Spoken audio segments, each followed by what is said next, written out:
Hi, my name is Jackie, and I am taking the psychology of well-being. And I want to talk a little bit about a few things that I've really learned from this class, and I would just like to make a little disclosure. I have a little bit of a cold, so I apologize. So my tissue will be making special guest appearances. Um, so One of the things I wanted to talk about at the core of everything, I've really learned in the most simple way that the psychology of well being is measured by different things, but um, it can be said that it's a state of good mental and emotional health. So basically, a person who knows how to emotionally cope with things their stress levels are low is a person who has is better connected to their well-being. And so basically it doesn't interfere with their ability to live or sleep or anything like that. And so this course is really helped me uh, feel a little bit more inspired. I think after this class, I'm definitely gonna pursue a little bit more of positive psychology in whatever way I can. And I have to say that one of our favorite or the class's favorite lessons that I took this semester was a lesson by Martin Seligman, in which he described a three-part process on what a happy or like what finding happiness is. And basically, in the first process, he talks about physical appearance and basically describing a person who's really happy with their physical appearance or just content with what they have is a person who's more self-confident and a person who's happy.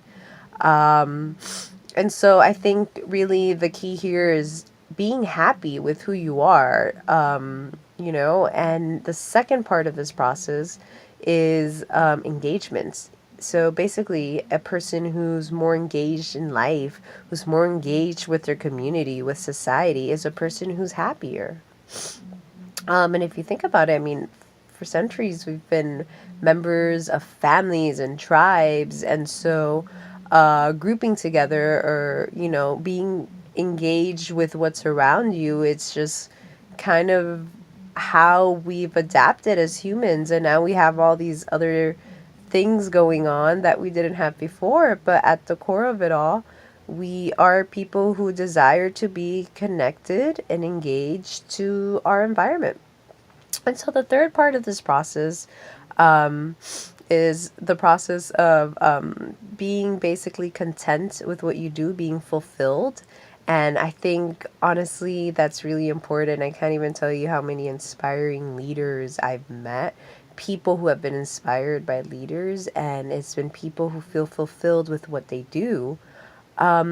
So, according to Martin, this strategy or this process, if you follow it, it basically builds that contentment and that fulfillment in you, where it analyzes your strengths and your weaknesses, so that you find a job. Essentially, you find a job that you're going to be fulfilled in, or you're just going to find fulfillment in what you do, and you're going to be happy.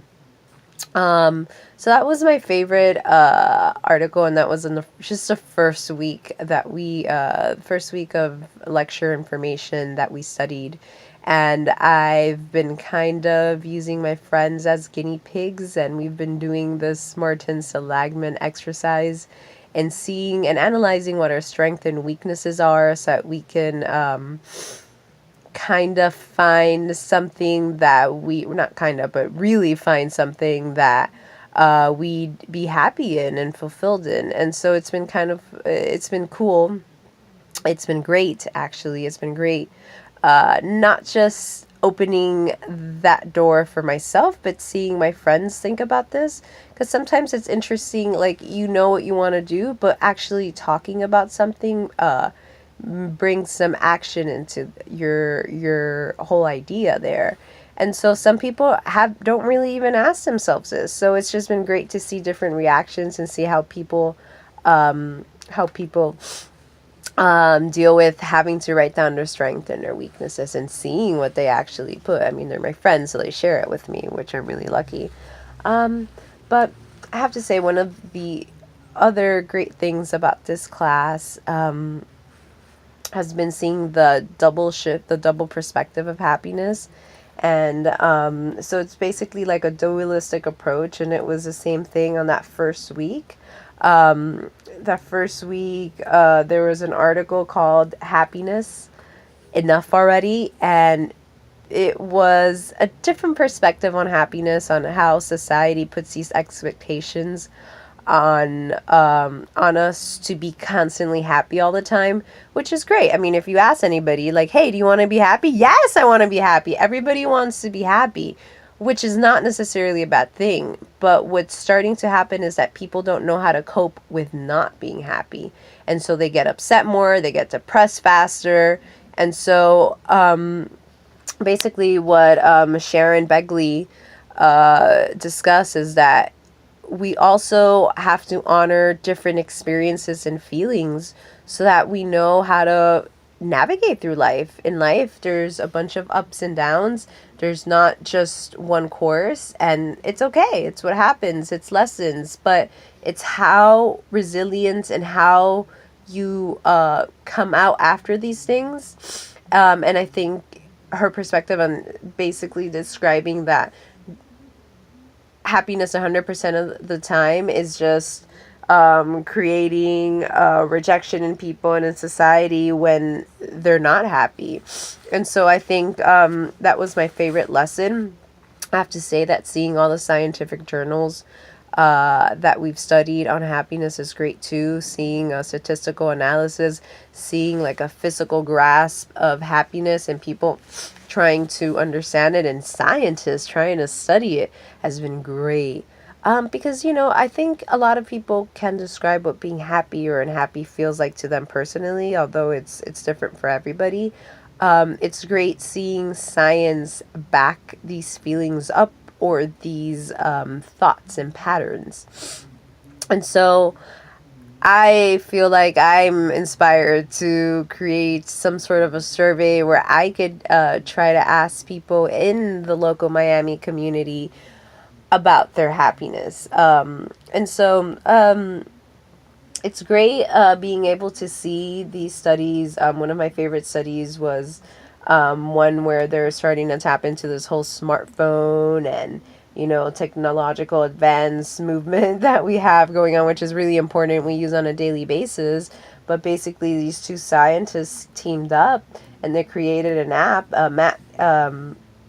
Daniel Gilbert and Matt Killingsworth were both of the psychologists who were studying this, but they created an app where people who were participating in the experiment randomly got notifications at different times of the day asking them how happy they were and what they were doing, so that commuting to work or getting on the bus or just different experiences throughout the day, they were tapping into personal lives and asking people how happy they were at that very moment.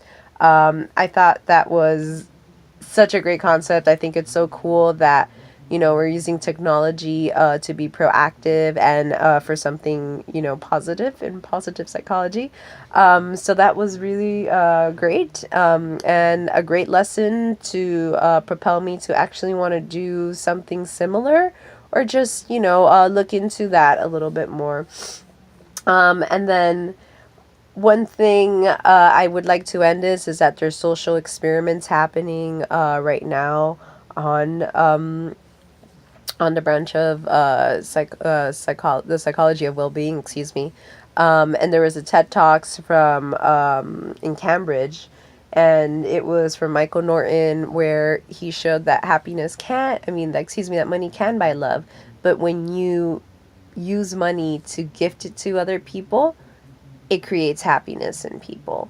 So it's like a different way of viewing money and the relationship between money and happiness. And that was really clever, his experiment. And he noticed that when people bought gifts or gave gifts, they were happier. So why not? Why not give somebody a smile? Why not be kind to somebody? Why not make yourself happier by making somebody else happier? the psychology of well-being is multifaceted. It's different things. These are just some perspectives or some things that I enjoyed. But I want to say thank you for listening. I hope I shared a different view or some really great information on the psychology of well-being. Thank you.